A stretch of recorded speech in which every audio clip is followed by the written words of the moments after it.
In the last 5 years, our country has fought through the most challenging times since the Second World War. As I stand here as your Prime Minister, I can't help but reflect that my first proper introduction to you was just over 4 years ago. I stood behind one of the podiums, upstairs in the building behind me.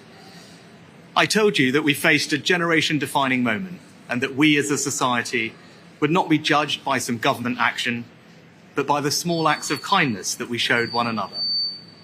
You met that challenge, and then some, and I have never been prouder to be British. And when I introduced the furlough scheme, I did so not because I saw a country simply in need of desperate help, albeit we were, but because I saw a country whose future hung in the balance.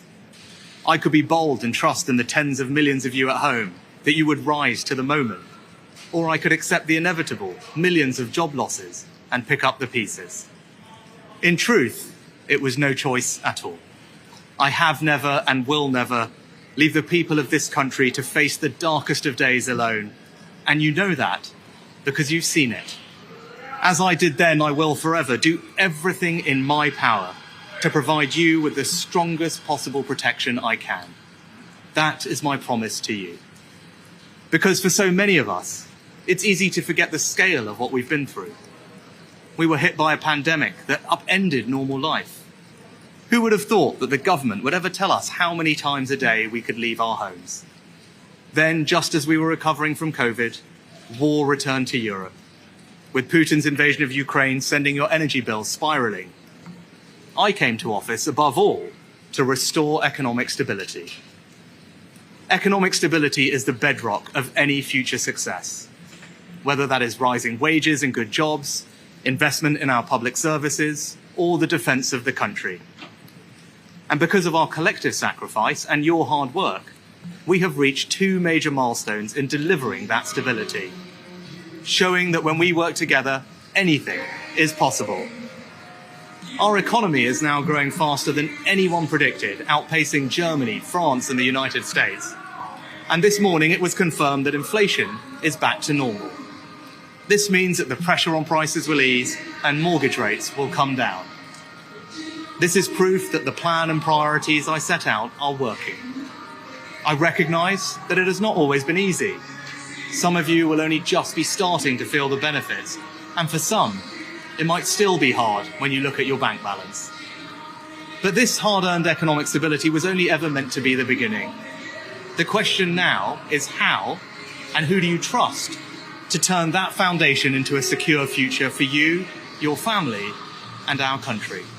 Now is the moment for Britain to choose its future, to decide whether we want to build on the progress we have made or risk going back to square one with no plan and no certainty. Earlier today, I spoke with His Majesty the King to request the dissolution of Parliament. The King has granted this request, and we will have a general election on the 4th of July. This election will take place at a time when the world is more dangerous than it has been since the end of the Cold War. Putin's Russia is waging a brutal war in Ukraine and will not stop there if he succeeds. That war has also made it all too clear the risk to our energy security. In the Middle East, the forces of Islamist extremism threaten regional and ultimately global stability.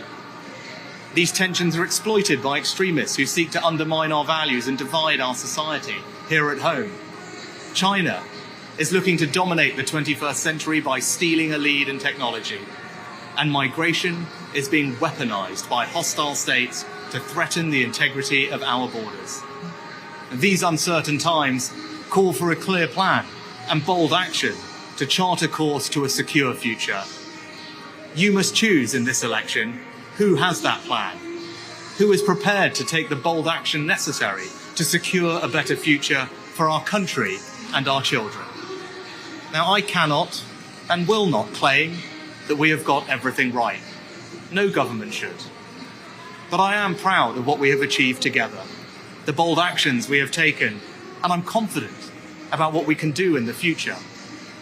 We've tackled inflation, controlled debt, cut workers' taxes, and increased the state pension by £900. We've reduced taxes on investment and seized the opportunities of Brexit to make this the best country in the world to grow a business. Put record amounts of funding into our NHS and ensured It is now training the doctors and nurses it needs in the decades to come. We've reformed education, and our children are now the best readers in the Western world. We prioritised energy security and your family finances over environmental dogma in our approach to net zero. We fully funded an increase in defence spending to 2.5% of GDP. We made a decision to invest more in local transport that you actually use, rather than endlessly plough more money into HS2. We set out a comprehensive plan to reform our welfare system, to make it fair for those who pay for it as well as those who need it. Immigration is finally coming down, and we are stopping the boats with our Rwanda partnership. And we will ensure that the next generation grows up smoke-free. I hope that my work since I became Prime Minister shows that we have a plan and are prepared to take bold action necessary for our country to flourish. Now, I've stuck with that plan and always been honest with you about what is needed, even when that's been difficult. Because I'm guided by doing what is right for our country, not what is easy. I can't say the same thing for the Labour Party, because I don't know what they offer. And in truth, I don't think you know either. And that's because they have no plan. There is no bold action. And as a result, the future can only be uncertain with them. On the 5th of July, either Keir Starmer or I will be Prime Minister. He has shown time and time again that he will take the easy way out and do anything to get power. If he was happy to abandon all the promises he made to become Labour leader once he got the job, how can you know that he won't do exactly the same thing if he were to become Prime Minister? If you don't have the conviction to stick to anything you say, if you don't have the courage to tell people what you want to do, and if you don't have a plan, how can you possibly be trusted to lead our country, especially at this most uncertain of times? Over the next few weeks, I will fight for every vote.